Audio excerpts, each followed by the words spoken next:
Once again, we back with another episode, General Thoughts Podcast. You know it's me, '09. I'm here with Tysheem, aka Book De Niro. Last time we talked about a couple of things, new books, new developments in your case. Um, you know, but I never really asked you, how your year been going on so far since 2023. We 3 months in. How's everything? 2023. 2023 was a crazy year. A lot of ups and a few downs. We dropped the interview with Jason on Apple Music on his platform, Wrongful Conviction Podcast. That was a national and international platform. But at the same time, I was, in the midst of breaking up with the pro bono lawyers that was representing me. So it was like a crazy, crazy high, but then at the same time, a crazy low. And trying to balance out these highs and these lows is never easy, especially when you constantly under duress because you incarcerated. But the universe, it moves people, circumstances, and events to accommodate our desires. That's something I had read a long time ago on the laws of attraction. So somehow I was able to attract the things to me that I needed and that I desired, which was, a strong, strong, strong team. And I went from being represented by one firm, the Chavez Free Law Office, to being represented by Wiseman and Schwartz, Michael Wiseman, the great Michael Wiseman. And, he and his team were able to execute in the way that things needed to be executed and, litigate based on the report that Kitty Haley turned in after her 9-month investigation that illustrates my innocence. So it was crazy, man. I met Kalia Ali. Um, that's Muhammad Ali's daughter. Incredible, incredible person. She's a big supporter. I'm happy to have her in my life. Uh, Jason, me and Jason got real tight.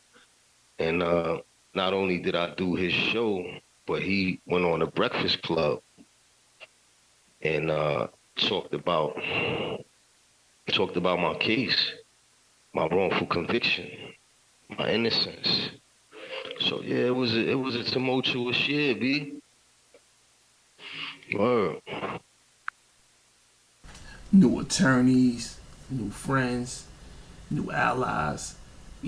Tell me how a little bit of how you got to link up with Kalia. I know she in the criminal justice field, but let me know a little bit about that. Kalia is not an attorney. She's an activist. She's an advocate for the wrongfully convicted, the voiceless. She's not an attorney, but Michael Wiseman is an attorney. But it, any, I met John Grisham. I met John Grisham, and that was amazing. As a writer, that is the highlight of my career as an author, as a writer, as a motivational speaker. Meeting John Grisham is right up there um, with the pinnacle of some of the things that any person, especially an incarcerated dude, would love to have, on his resume, his accolades. Right. You know what I'm saying? For sure. For sure. How did that come about? Who facilitated that? Jason Flom. Who else? Who else gonna do that? You know what I'm saying? Jason Flom, me and him have been kicking it real hard. The spring of 2023, I was talking to him like every other day, just about life, about living, my potential. And this particular weekend, he was on a fundraising trip from North Carolina back up to New York, and I think he was in Virginia at the time. I know he was in Virginia at the time, and he just kept telling me make sure I call him back. He wouldn't tell me why. He was saying like, I want to introduce you to a writer. So I was like, you want to introduce me to a writer? Okay. So my imagination is actually cheating me because I'm thinking the writer that he's going to introduce me to is some kid who probably did 25 to 30 years like myself and who was out there winning, living his wildest dreams because his pen go off. So I'm like, all right, I'll call you back. And it was about 2 p.m. on a Saturday afternoon in May. And I called Jason and he's like, yo, hold on. He's like, here you go right here. He's like, I got Tysheem Crocker on the phone. So I'm like, all right, he about to pass the phone off, right? And he says, John Grisham. Here you go right here. Here's Tysheem Crocker. So I'm like, John Grisham. So we get on the phone and he's like, I heard you was a writer. And I'm like, yeah, that's what I do. That's what I do for, a living. That's my therapy. And he's like, keep writing. How many books you wrote? So I was like, I got 8 books out already. And he's like, that's great. And he mentioned like, putting a book out every year. You gotta put a book out every year, man. That's how you really become successful. And he told me to keep writing. And he said, you also gonna be free soon because you got Jason Flom in your corner. And I just thought that shit was so dope, man. A lot of people might not know, but John Grisham actually advocates for the wrongfully convicted and the innocent too. And just me watching his movies, Pelican Brief, Runaway Jury, those is movies, blockbuster movies, man, big budget joints based on books he wrote. It just inspired me to go back and dig deep and put something together, that I've never tried. And I ended up writing the war report. This is a suspense, seduction, and a murder mystery, man. This is like a really whodunit.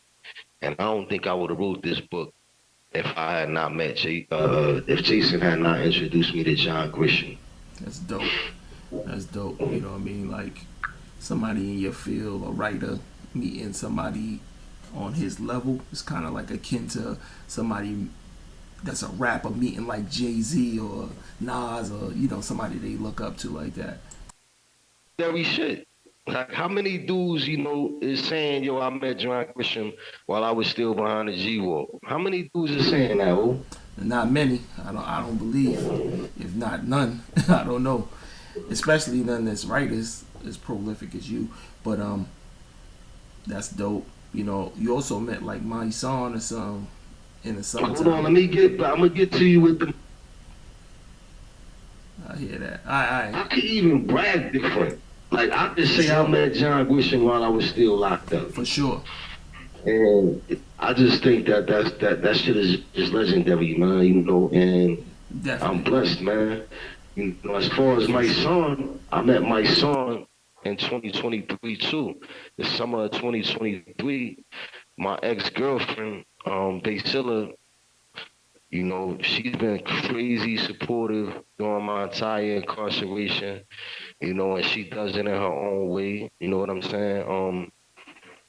But she was at barbecue in the Bronx, and my song had came through, and this was a few weeks after my story was on the Breakfast Club, and she felt compelled to tell my son about me, and she gave him a little bit of my story, and my son was wrongfully convicted too, and he served I think either 7 or 8 years unjustly.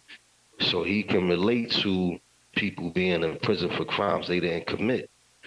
In turn, me and her kick it, and she tells me like, how you feel about me telling my son about you or whatever. And I was like, well, you know, it's crazy. Like the universe is clicking on all cylinders right now because I wrote my song like on 3 different occasions. If I didn't write him, you know, my business partner wrote him, and we was unable to get his attention.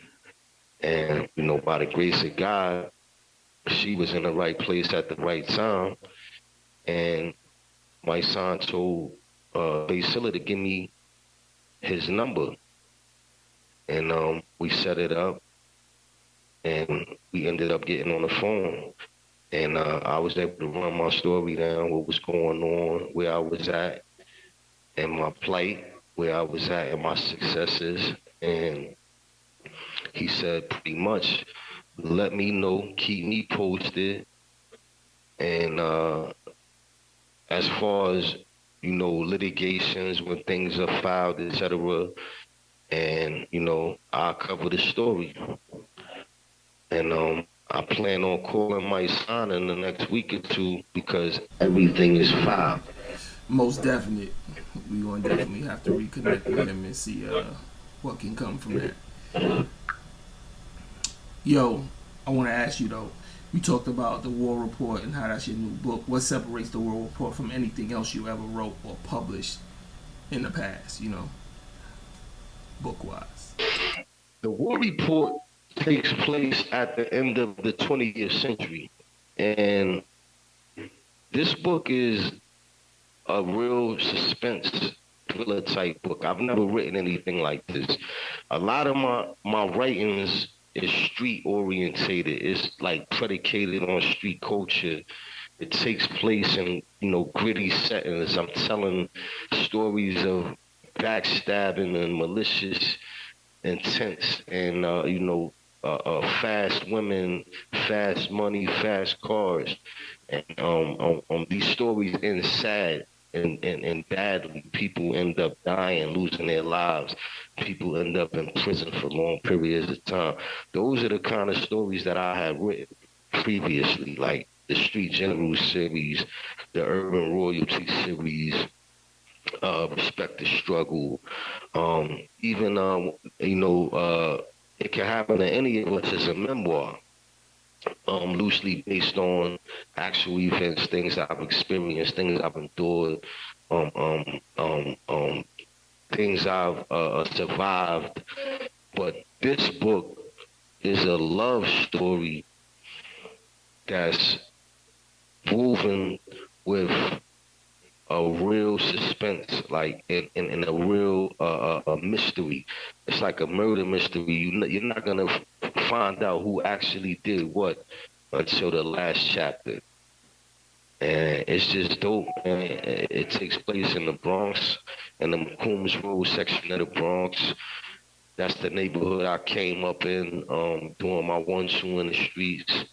And I've never written a book like this. It's a page turner. The chapters are short, concise. Um, it's you could put a soundtrack with this book, and that soundtrack will be, you know, whatever was popping in 1999. And it's a great story, man. One day I intend to see this book in film. Yeah, this book and a lot of the other books that we published throughout the years are most definitely ready for film. Say that? I said this book and a lot of the other books that we published throughout the years are definitely ready for film.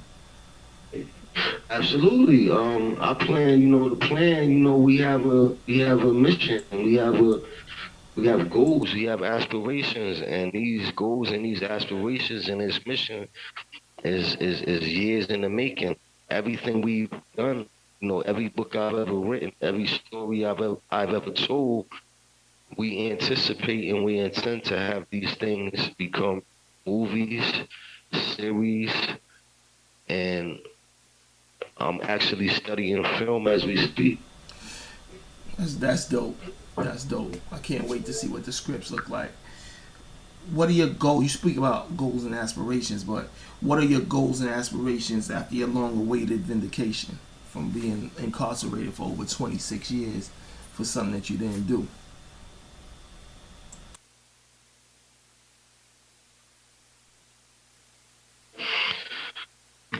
a lot of people is involved with this movement right now. So a lot of people, you know, believe in me. They believe in my ability to get the message out there. And that message is that wrongful convictions are wrong. Wrongful convictions destroy families. Wrongful convictions destroy lives. So, I plan on working with Jason, speaking engagements. I plan on traveling the country, telling my story.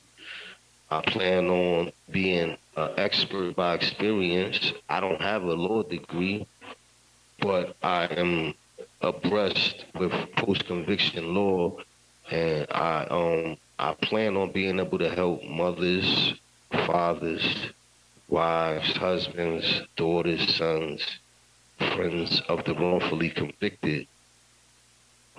Guide, just being a guide and a beacon to how to fight these travesties, and at the same time, giving my brother Omar a break. He's been running this company all these years. It's time for me to get behind the desk and get this joint direction too, and help a lot of unsigned writers, up and coming authors see they passion be put in the print as well. Every day I leave my cell, I'm looking for that next great talent, someone who's better than me and better than my mentors that I could put my everything into and see their stories come to fruition and their visions become hit books, bestsellers. And I want to be with my family. I've been estranged from my family for 26 years. I'm one of eight. I have eight. It's eight of us. I have four brothers and three sisters. And right now, I'm only close with my sisters. My sister Naquan, my sister Sade, and I got my sister Taisha. So, my mother will want us, rest in peace, Regina Crocker. So she would want us to be together, to be a family. And I believe that my incarceration hurt my family, man, in the worst way. There's no togetherness. I grew up having a lot of cousins, a lot of god brothers, and, and play cousins, and I'm estranged from all of them, man. So I just want people to know, man, that I'm not bitter and that I'm open to togetherness. For sure. That's all you can ask for, That's where man. we at. That's what I want to do in my life when I get out there.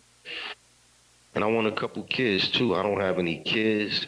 I've been locked up all of my 20s, all of my 30s, and now I'm in my 40s. So that's what I want to do, B. For sure. And you deserve it, man. I can't wait. Facts. Big facts, man. Sky's the limit, man. A lot of people believe in me, and I'm not gonna let them down. I'm not gonna let myself down. I'm an eternal optimistic. Even on bad days, I see good in shit. I'm an eternal optimistic. Straight like that. The optimistic type. Big facts. Uh, I want to ask you a question. How do your days begin and end in prison? I'm sure a lot of people hear you talking all the time and wonder the same thing. They're not there with you. So, let the people know. Wow. Wow. 26 years of this shit. Every day is different, man, but it's two things that's constant. Um, I wake up and I ask God for forgiveness. And then I ask myself, what am I doing to help God help me? I do that in prayer. I definitely pray, man. Prayer is important to me because I've been through so much shit. And at one point, I almost became an unwilling atheist.